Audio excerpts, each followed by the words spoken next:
Alors, bonjour aux investisseurs et futurs investisseurs immobiliers. J'espère que vous allez bien, j'espère que vous allez tous très bien. Dans la vidéo d'aujourd'hui, on va aborder comme ça la thématique du financement du bien immobilier. Quand tu veux acheter un bien immobilier ici en Allemagne, tu vas te faire financer par la banque parce que ce sont les montants d'argent qu'on n'a pas en dessous de son oreiller qui parmi vaut un montant de 50 000 euros, 100 000 euros, 150 000 euros. 200 000 euros sous son oreiller, en général, c'est assez compliqué. J'ai des clients parfois qui avaient jusqu'à 50 000 euros sur leur compte. C'est le maximum que j'ai pu voir jusqu'à présent. Mais tout ce qui va en dessus de ça, parce que le bien immobilier va te coûter à partir de 100 000 euros ici en Allemagne. Donc du coup, ça va être compliqué de voir des personnes qui peuvent payer le bien immobilier complètement cash. Et même si tu peux payer cash, ce n'est pas conseillé de le faire. Il est conseillé toujours de se faire financer par la banque parce qu'en ce moment-là, tu peux profiter de l'effet du levier et faire plusieurs acquisitions en même temps.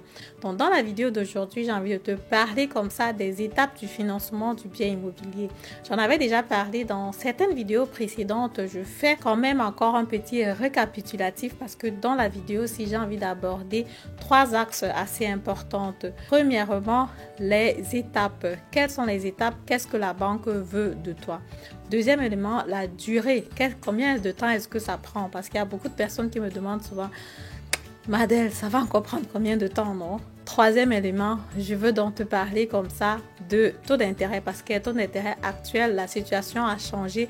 Le marché, ce n'est plus la même chose. Donc du coup, actuellement, il faut voir comment tirer son épingle du jeu quand tu te fais financer sur le bien immobilier. Je te retrouve après le générique.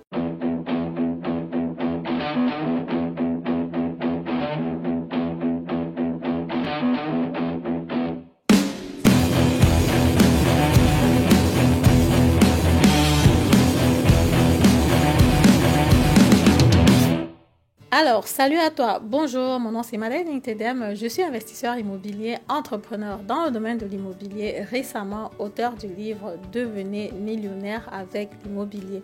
Jusqu'à présent, j'ai pu me construire un patrimoine assez important dans le domaine de l'immobilier et puis aujourd'hui, je suis entrepreneur dans le domaine et aussi je sais que mon patrimoine peut me permettre de vivre tout simplement normalement parce que pendant que je travaillais, pendant ma carrière, j'ai pris la peine de me construire un patrimoine important.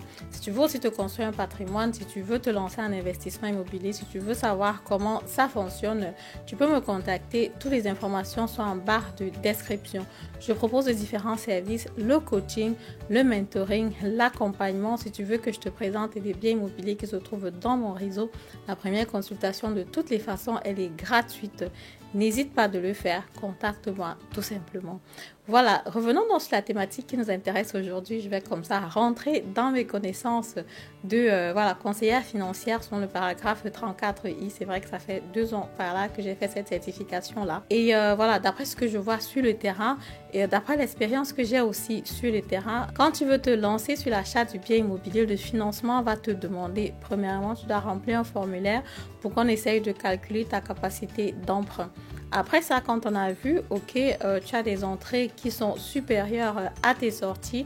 À partir de là, on peut savoir déjà quel est le montant sur lequel on peut te financer. Tu peux acheter un bien immobilier jusqu'à X ou jusqu'à Y montant.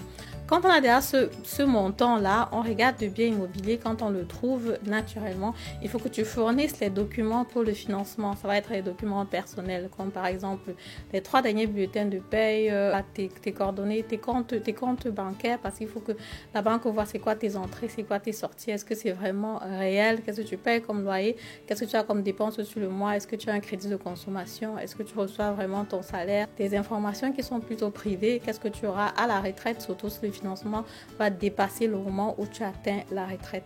Quand tu as donc donné tous tes documents, en ce moment-là, ton dossier va aller à la banque et dans le département qu'on appelle Kreditabteilung. Et c'est là que tout se décide. C'est vrai qu'en amont, on peut déjà regarder, on peut voir c'est quoi le taux d'intérêt que la banque te propose, mais jusqu'à ce que tu aies le cachet final de la banque que, on te donne le financement, ça se décide au Kreditabteilung parce qu'effectivement, c'est un montant d'argent que la banque doit sortir, c'est un montant d'argent qui est important que le banquier doit sortir pour toi. Il faut donc que certains aspects soient vérifiés. Le bien immobilier en question, est-ce que la banque veut vraiment investir là-dessus? Est-ce que ça vaut la peine d'investir là-dessus? Il y a des banques qui vont trouver un bien immobilier X ou Y très cher. En général, quand tu as un bon bien immobilier qui est bien placé, tu trouves une banque rapidement, qui fait même un financement rapidement et qui fait même un taux d'intérêt qui est aussi bas, de même que le taux de remboursement. Mais si le bien immobilier n'est pas très bien placé et aussi s'il est très bas, parce que la banque généralement n'aime pas trop financer les biens immobiliers en dessous de 50 000 euros, c'est trop de travail. En général, voilà, parce que le travail est le même en fait, que ce soit 50 000 euros, bon 100 000 euros. C'est vrai que dans certaines banques, il y a les étapes de décision. Par exemple, parfois un banquier seul ne peut pas décider pour une sortie d'argent de 500 000 euros par exemple. Parfois, il faut un fier organ principe. Il faut qu'une autre personne donne son approbation pour que le dossier soit validé, quoi. Donc, en général, ça prend un minimum 2 semaines dans le crédit Tap Loan. Mais en général, on sait déjà si ça va marcher ou bien si ça ne va pas marcher.